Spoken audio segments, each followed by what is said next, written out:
بەڵێ بینەرانی عزیز سلااوان لێبێت یادگار فایقم ئەم شەو با شێوەیەکی ڕاستەوخۆ لە سلێمانیەوە لەگەڵتانە بم بۆ باسی ڕۆژ میوانی ئەم شەوم بە سوپاسەوە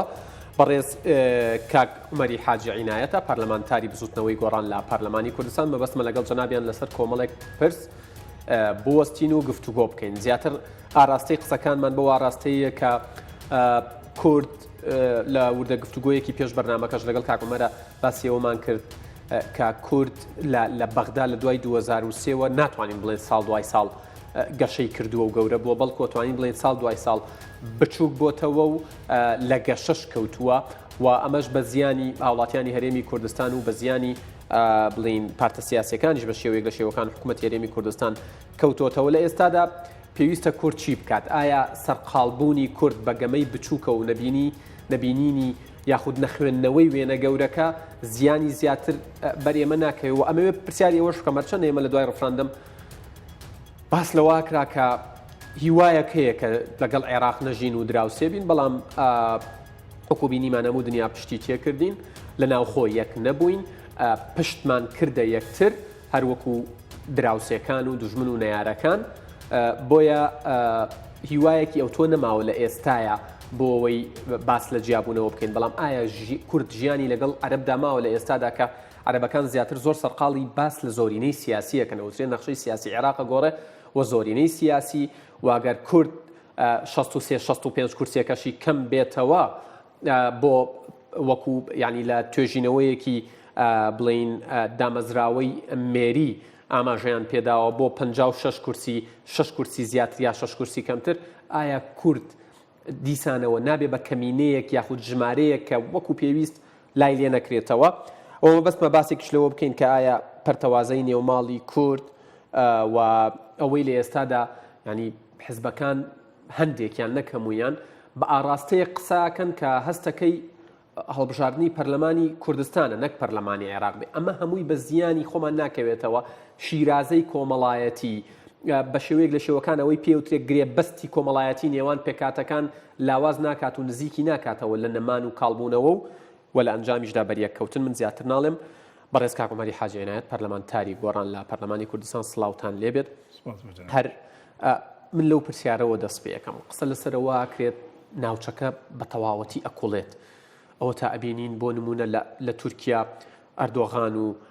ڕوحانی و پوتن دانیشن و کۆبنەوە ئەمریکا ترەمپ جارێ ئەڵێ ئەکشینەوە جارێک لە من بچ بنکەی سەربازی وێکێک و دوان دروستەکە یاریەکان زۆرن تەنانەت یعنی ئەوەتانێ بەڕێز ساڵح موسڵیم ئاماژەی بەوا داڵێ بۆ دژایەتی کورد ئەردۆگان ئامادەیە دەستی بە شارە سەد ماچ بکات ئێمە لە ناو کۆی ئەم یاریانەیە ئێمە خەریکی یاری بچووک نین سپاس بۆ جەناب سپاس بۆ بیسەرانی و بینەرانی کوردستان 24 من هەمیشە مەقولەیەکی خۆم هەیە بە بەردەوامی ئەو شتم دووبارە کردوێتەوە کە ئێمەی کورد ئامادەین دەستی دژون ماچکەین بەس ئامادەنین خۆمان ڕاموسی یەکتر بکەین ینی یەکتری ماچکەین نەک دەستی یەکتر خۆمان یەکتر ماچکەین دەستی یەکتر بکوشین بەڵام بەداخەوە ئامادەین دەستی دژونەکان و خزوع و خوشوع بەرین بۆ دژونەکان بەڵام زۆر بەداخەوە لەو ئاستانین من دێمە سەر وەڵامی پرسیارەکەی بەڕێزر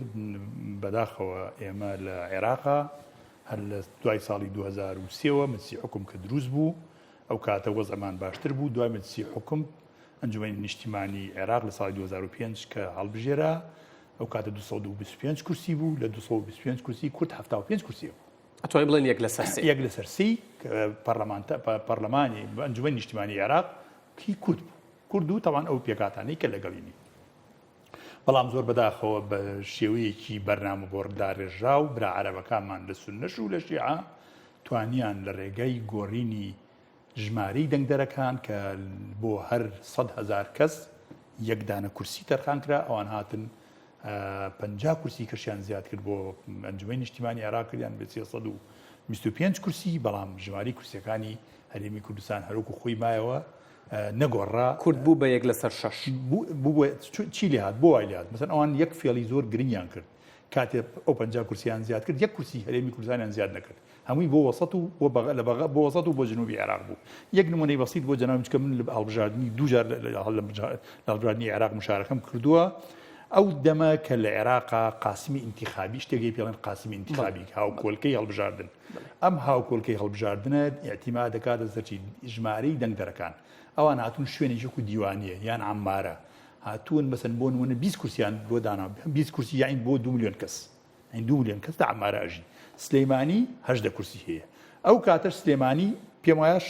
لە سەردەمی ئێمە 16 کورسی بوو ئاحفە کورسی بوو کردیان بە 1 کورسی بۆ زیادکرا ئەویش دەرەنجامی تەدەخولی بەڕێز مام جەلال ئەو تەدەخولە کرا و ئەو 1 کورسیە زیاد کرا بۆ سلێمانی لە حەڤەوە کردیان باش دە کورسی ئەوان لە ئەساسا ئەو ژمارەیان نییە بۆ نمونە عەمارە دیوانیە بەغا ئەو ژمارە دەنگدەرە نییە زۆربەی دەنگدەری وەهمیە هاتوون ژماری کورسیەکانی پێ تەسویر کردووە بۆتە سەربێنم چۆن نیانە کاتێک کە دێتە سەر دەنگدان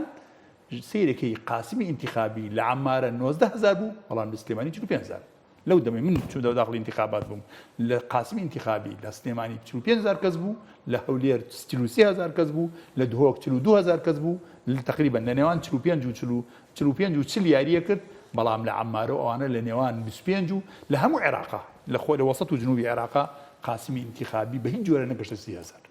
کەواتە ئەو ژمارەی بۆ خۆیان داناوە ئەو ژمارە واقعی و ڕاستی نییە سەرباری ئەوەی ببوورە سەرباری ئەوەی 50 کورسیان زیاد کرد بۆ خۆیان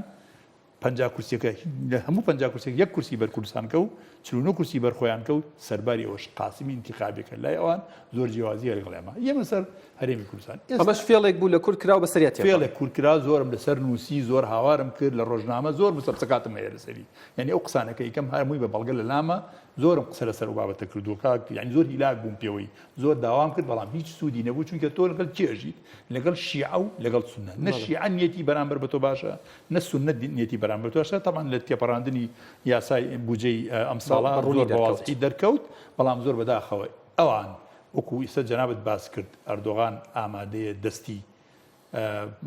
ئەسەد ماچکە بەشار ئەسەد ماچکە دژی کورد بۆ ئەوەی کورد لە ناوبەرێ من لەوە زیاتریش ئەڵێم تەسەورەکەم ماچی کرد بێ وەگەر ماچی نەکە ماچیەکە و دەستی ڕۆحانیش ماچەکە و دەستی هەر کەسێک ئەو توێتی ئەردۆغان توێتی لە جنوبی ئەفریقا کیانێکی کورد دروست بێ من دژیمی لەبەرەوە ئێمە بەڕاستی نابێ خۆمان خاڵترین یعنی دۆستایەتی تورکیا هەڵەیەکی زۆر گەورەیە یعنی دۆستایەتی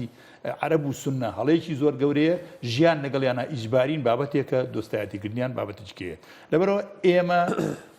ئەمە تەحسیل حاصلە و وامان لێ هاتووە ئێستا بە چۆن بە زۆر لکاوین بە عێراقەوە ئەم جارش زۆر بەداخەوە دۆستەکانمان لە ئەمریکا و لە هاوپەیمانەکانمان لە ئەوروپا زۆر بەداخەوە وەک پێویست نەبوون بەڵام لە بەرامبەریشتا ئێمەی کوردیش خۆشمان نەمانتوانی وەک پێویست یاریەکە بکەین نەمان پێویست لەبەری ئەوەی بنیەی تەحتی و لەبەر خۆمان ڕێخین لە ناو هەرێمی کوردستانە هاتین دەستمان کرد بە مەسائلی نەوت و بە زۆر نەشەفافی لەبەری ئەوەی حکوومەتەکەمان دەوڵەمەندکەین گیرفانی خۆمانمان دەوڵەمەند کرد مەبەستم بەر پرسەکانەکە لە هەرێمی کوردستانە زۆر بەداخەوە یاریەکەمان نەزانین لەگەڵیان بکەین لەبەرەوە ئێمە ئێستا بەرەو پەردەوازیی زۆر خراپەڕۆین یەک شتی بەسیط بۆ بەڕێزت باسکەم ئێمە لە هەرێمی کوردستانەوە لەسەر 44 کورسیەش شەڕەکەین ئێستا حەوت لایەنی سەرەکی لە گۆڕان پارتی یەکێتی لە سلێمانی مۆنمونە گۆڕان پارتی یەکێتی یەکگرتو و کۆمەڵ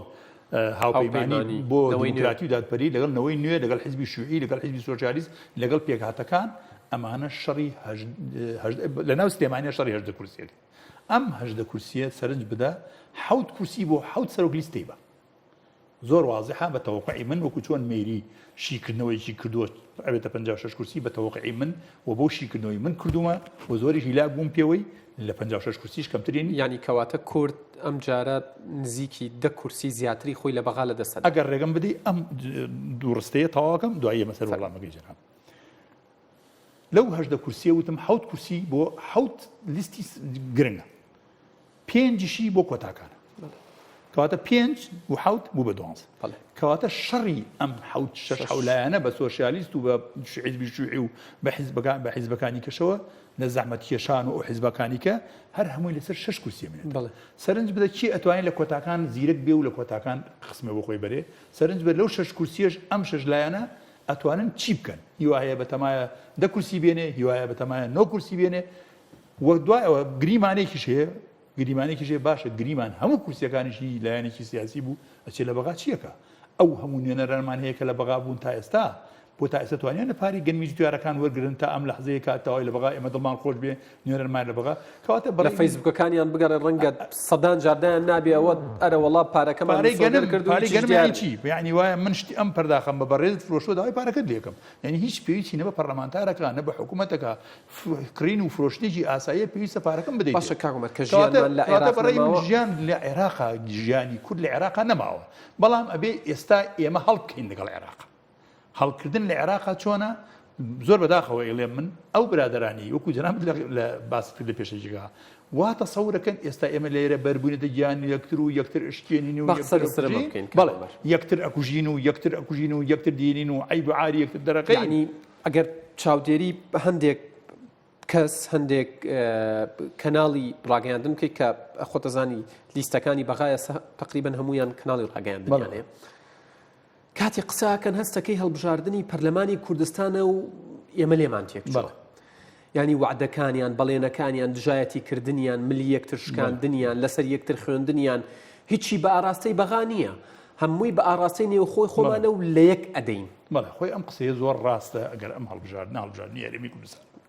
ئەکرا عیب و عاری یەکتریش دەرخین حتا بەس ئەوە نەبێ وەکو تەشیری تیانە بێ ئیتر هەموو عیب و عارەکانی یەکتر دەرخینی زۆر طبیعی بوو بەڵام شتێک هەیە پێڵێن هێڵی سووری نیشتیمانی یعنی بەزاندنی بڵێن ئاسایشی نەتەوەی یعنی ئێمە مەفروزە لایەنە سیاسەکان بۆ عێراق هەر هەمومانە یەکدەک بوونە من کاتی خۆشی بابەتێکم باس کرد هەر لەم پێم وایە لەم تەلەڤیزیۆنەی ئەوە بوو لەسەر مەسەلەی وشیار زێباری بوو بەڵێ پێم وتن با وشیار زێباری پشتی بگرین من نەوت پشتی کامیان هەر لەم تەلەڤیزیۆنی ئەوە بوو زۆریش خەڵک لەسەر و بابەتە قسەی کرد بیری ئەو کەسانەیەنمەوە کە توانجیان لە قسەکەی منناوە من پێم وتن با وشیار زێباری گەندەڵی کردو دەستان خۆش بێ لا ئەبرێ بەس با لەسەر دەستی ئێوە لا نەبرێ ئەو کاتەش وتم با لەسەر دەستی کورد لا نەبێ بۆی دووبەرەکی ناومانە دروست نەبێ بەرامبەر با عەرەبەکان سوننە و شیعە ئێمە یەک بین چۆن ئەوان لە بوجە سوننە و شیعە ڕوبەڕووی ئێمە بوونەوە زۆر مخاڵبەتێکی جوامێرانە بوو ئەندام پەرلەمانەکانی ئێمە لە بەغا هەمویان یەکدەنگ بوون یەکەڵێز بوون بامەشەوە من ئەو کاتە پێم وتم ئەم وشیار زێباری دوا وەزیرە بێ ئەوە بتوانن لای بەرن وفعلا واش دەچوو وەزیری بەرگریان لابرد کە سوننە بوو وەزیری دارایی لابرا دەستیان خۆش بێ کە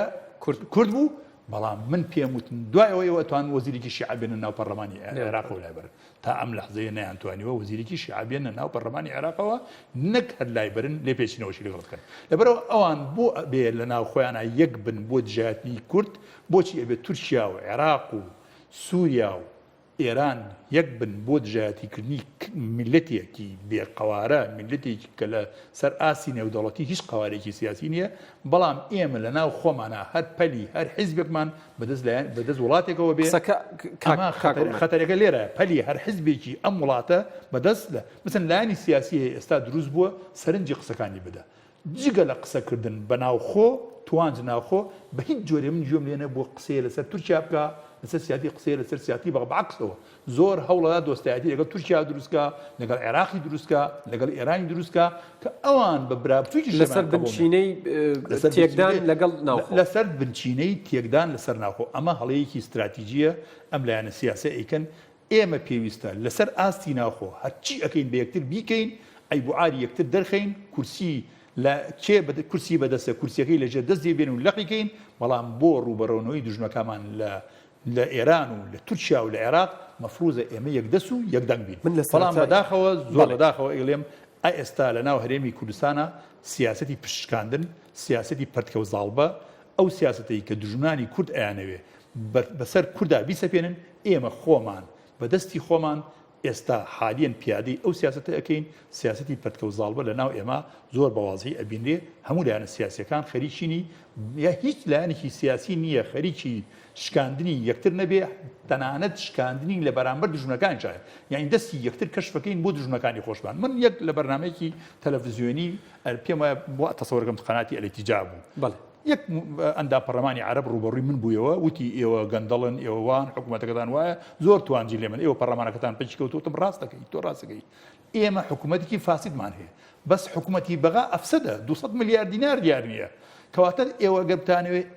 ئێمە ئیسلاح بکەن ئێوە ناتوانین ئێمە ئیسلاح بکەین ئێمە خۆمانتوانین خۆمان ئیسلاح بکەین لەبەرەوە بە ئەفسەد فاسید ئیسلاح ناکرێت مەسئولیەتی کێیە کاکەمەر یعنی مەسئولیەتی کێیە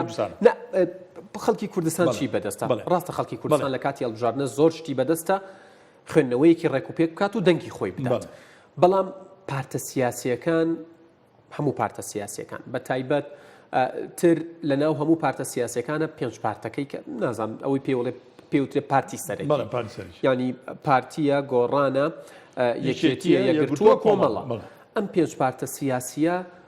چی ڕێگرە لیان لەوەی لەسەر کورسیەک دانیشن خەمێکی ئەم وڵاتە بخۆن تاکەی ینی من هەمیشە و دەستەواژەیە بەکارهێنم تاکەی خەبەریان نابێتەوە لە دوای ڕێفراندەم و لە دوای 16 ئۆکتۆبر هەموو دنیا پشتی تێکردین خۆشمان پشتمان لە یەک من تەسەورەکەم کاتێ ینی ئەم میلەتەی ئێمە من هەندێک جار یادگار لەگەڵ زۆر باوەڕم بە دیموکراتیەت هەیە بەڵام هەندێک جار خۆزگە خوازم کە هەڵبژاردن لە هەرێمی کوردستانە بۆ ماوەی 10 ساڵێک هەڵبەپەسێرێ بۆ ئەوەی حکوومەتێک دروست بێ حکوومەتێکی مرکزی لە هەرێمی کوردستانە دروست بێ ئەم وڵاتە ڕێک بخە بیخاتە سەر سکەی خۆی تا ئەو کاتی ئێمە بتوانین مؤسساتمان هەبێ ئەو کاتە لە خلالی مؤسساتەکانمانەوە ئێمە هەڵبژاردن بکەین بەڵام بەداخەوە ئێستا یعنی بڕۆسی سەرنج بدە حتا لە ناو بازاڕەکانە حتا لە ناو مؤسساتەکانە مەسەلەی مزایدەکردن و کڕینی دەنگ کارێکی کردووە بۆ ئەوەی کورسیەک یان لە بەغا زیاتر بێنی یا کورسیە دوو کورسی زیاتر بێنی تەنازولات بۆ ئەشخاص تەنازولات بۆ پێشێلکردنی یاسا جێبەجێ نەکردنی بڵێن ئەو فەرمان و ئەو ڕێنمایانەی کە لە دایرەکانەوە یەت و دابەزێ بۆ ناو فەرمانەکانی حکوومەت دەوەزارەکانەوە دێ بۆ ناو حکوومەت تەنها لە پێناوی چی لە پێناوی کاکە من دەنگی فڵانەکە وەلای فڵان تەنانەت ئیش لەسەر شتێکی تریش کراوە کاک عومەر یعنی ئەمە بۆ چوون نییە زانیاریە داواکاری مامۆستایان و تەندروستکاران و هەرچی موچەخۆری هەرێمی کوردستانەیە سەبارەت بەو ستەمەی بەسەر موچەکانیانە سەپێنراوە و بەو غەدرەی لێیان کراوە و بەو زەلیلیەی کە کراون بە بەرنامە و بەبێ بەرنامە موچەیان بڕاوە لەت کراوە چارەک کراوە سێچارە کراوە هەمووی حەقە بەڵام قسە لەسەرەوە کرێت تەنانەت کاتی ئەوان دێنە سەرجادە بۆ داواکردنی مافی ڕەوای خۆیان بۆی قسەکە تەفسیری تری بۆ نەکرێ لایەن هەیە تێکەڵە بێت بیستومە باس لەوە کراوەتوانە یەک ساڵی خوێندن لەم سنوورە بفەوتێ لە کاتی هەڵبژاردنە دژی یەکێتی پارتی گۆڕان نەتوانین بەکاری بێنین بەڵێ تێگەیشتم لەو چۆن خەڵک چۆن لەمە تێزانی چۆنە خۆی تۆ ناکرێ حکوومەتی هەرێمی کوردستان لەمە بێبەریکەی یعنی هەڵەی سەرەکی دەسەڵاتدارانی حکوومەتی هەرێمی کوردستان کردویانە لەو کاتەی کە هاتن وتیان ئێمە نەوت بەسەر بەخۆ ئەفرۆشین لە ساڵی 2015 بەڕێز ئاشتی هەورامی 2014 لە کۆبوونەوەی کە لەگەڵ ئێمە لە پەرلەمەت لە ناو قاعی سعد عەبدوڵڵا بە ئێمەی وت ئێمە کۆتایی ساڵی 2015 1 ملیۆن بەلبیر نەوتە فرۆشتین ئەو سەردەمە طبعا من باسی موچەت کرد بۆیە من بە ئەم باسەکەم ئەو سەردەمە کاک یادگار نەبابەتی کەرکوک لە ئارا بوو نەبای حەسەن هەبوو نە جەمبور هەبوو نە هیچ جێشێک لە بیرەکانی نەوتی کەرکوش لە دەسەڵاتی هەرێمی کوردستانە نەبوو باشە ئەم برادەرە ئەم وعدەی بە ئێمەدا لە حوزوری بەڕێنی سیلڤان بارزانیە هاتۆ بە ئێمەڵێ ئێمە کۆتایی ساڵی 2015 1 ملیۆن بەرمیل نەوتە فرۆشین گریمان ئەگەر نەوت بهاتایەتە سەر 25 دۆلاریش بەو 1 ملیۆن بەرمیل نەوتە ئیتوانی ئیدارەی هەرێمی کوردستان بە کەواتە ناتەندروستی و ناشەفافی لە داهاتی هەرێمی کوردستانە کاریگەری سەرەکی هەبووە لەسەر خراپکردنی وەزعی خەڵکی کوردستان بە شێوەیە کە خەڵکی کوردستان بێتە سەر جادە و هاوار بۆ عەبادیە بکە کە عەبادی لە ناخەوە دژمنی سەرسەختی گەلی ئێمەیە ئەمە دەردەکە لێرەوە دەست پێکا کە نەزانم من هەمیشە وا تەشبیهم کردووە کە هەرێمی کوردستانم بە یەک سوپەرمارکێت تەشبیه کردووە و لەگەڵیشە بەڕێز سەرۆکی حکوومەت و جێگرەکەی دوو دانە مینی مارکێتی بچووکیان لە تەنیشتی هەبوو بێ هەمیشە هاتوون لە ناوەڕۆکی حکوومەتی هەرێمی کوردستانیان دەرێناوە بۆ ناو دوو مینی مارکێت کە ئەگاتە کۆمپانیەکانی خۆیان یان من ناتوانم بڵێ کۆمپانیانەیە ئەوانەی کە نزیکن لایەنەوە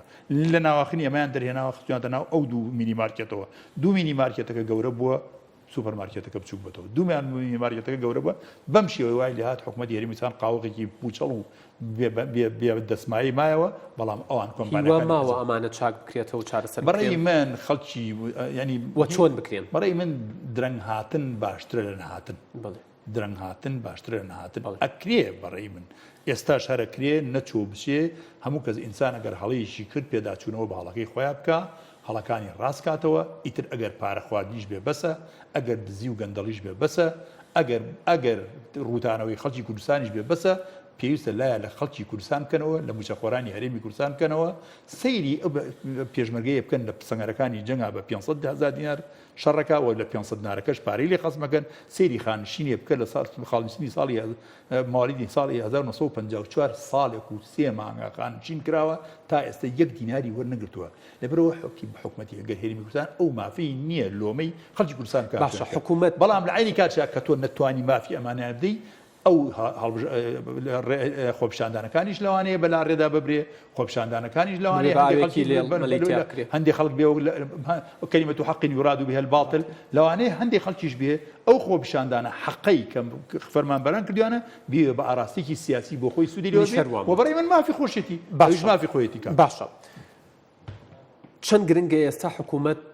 لە یەک پەیامی خۆپیشاندەران تێبگات بە تایبەت یەکێتی و پارتی ئێستا حکوومەت یەکێتی و پارتیە لە تەواوی خۆپیشاندانەکان ئەو فترەی ئەو هەفتە دەڕۆژەیە نازان کە شتێ زیاتر شتێکەمتر بەردەوام بوو ئەتوانم ئەگەر پەڵە نەبم لە بەکارهێنانی 2% خۆپیشاندارەکان داوای ئەوەیان نەکرد کە حکوومەت بڕوات شتێ زیاتر شتێکەمتر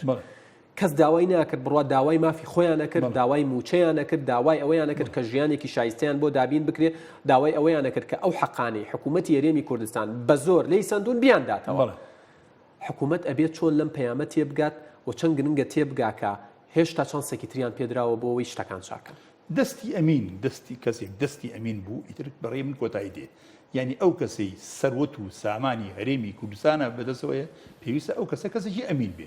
ئەگەر توانی ئەمین بێ و شەفاف بێ لە داهات و لە خەرجی هەرێمی کوردستانە بەڕای من خەڵکی کوردستان قانع بن بۆچی لەنەوە دەکانە قانع بوون لەبەرۆی زانیان حکوومەتی هەرێمی کوردستان پارەی نییە بەڵام لە کاتێکا کوڕی بەرپرسێک مەسەن بەرپرسێک کەشتی هەبێ لە دەریای ناوەڕاست بە تارەی تایبەتی خۆی هاتچۆ بکە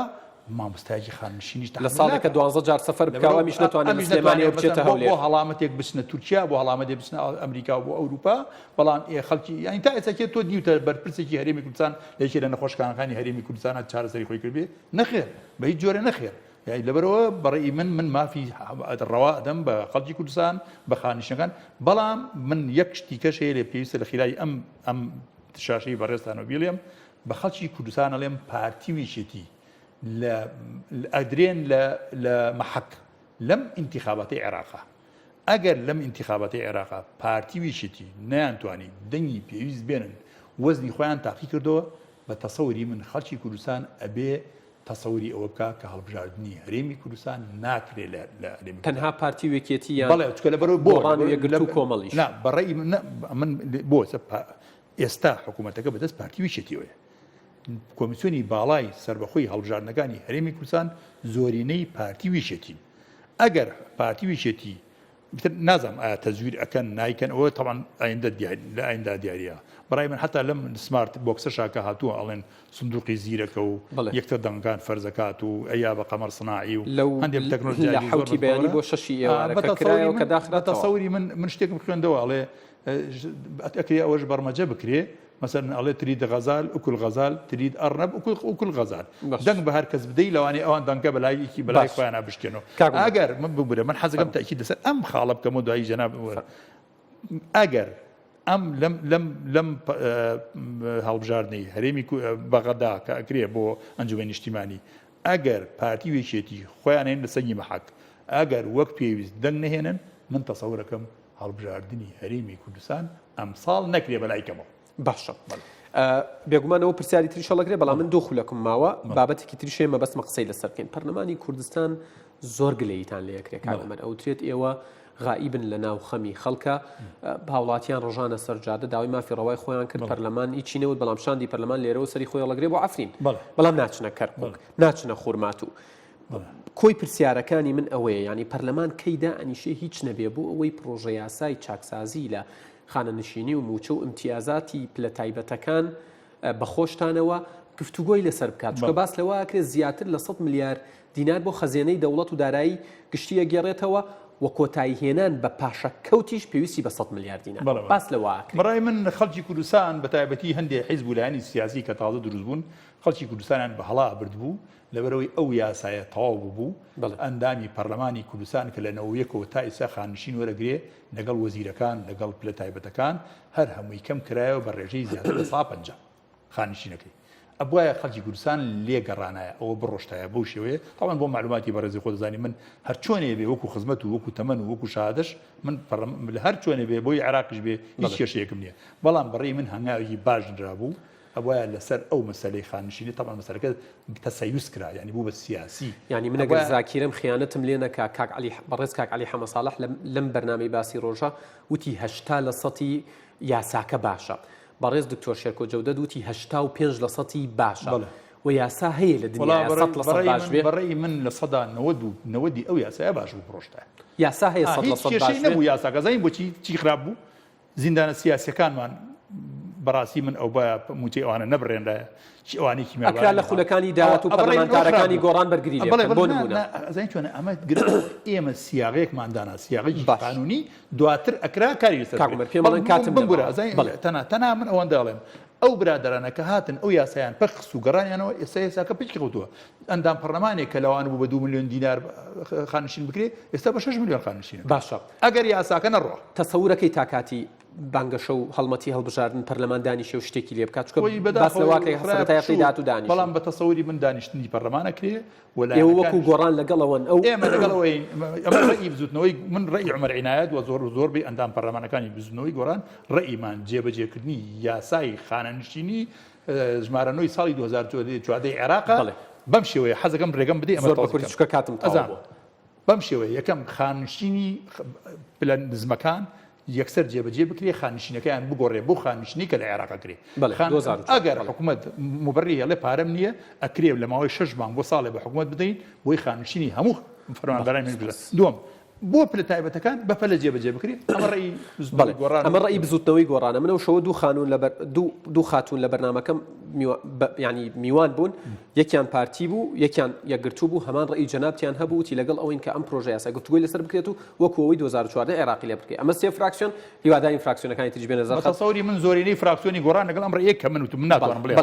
ئەمە لەگەڵ بەڕێز کاک عومەری حاجی عنایەت پەرلەمانتاری بزوتنەوەی گۆڕان لە پەرلەمانی کوردستان زۆر سپاس بۆ زانیاریەکان سپاس بۆ کاتێک بەبینەران بەخشی بەڵێ بینەرانی ئەزیز باسی ڕۆژ کۆتایی هات سپاس بۆ تەواوی هاوکارانم تا باسی ڕۆژێکی دیکە لە سەرەتای هەفتەی داهاتوو پشتیوان بخوا ئێوە کوردستان لە ئەمانەتی خوادا کاتێک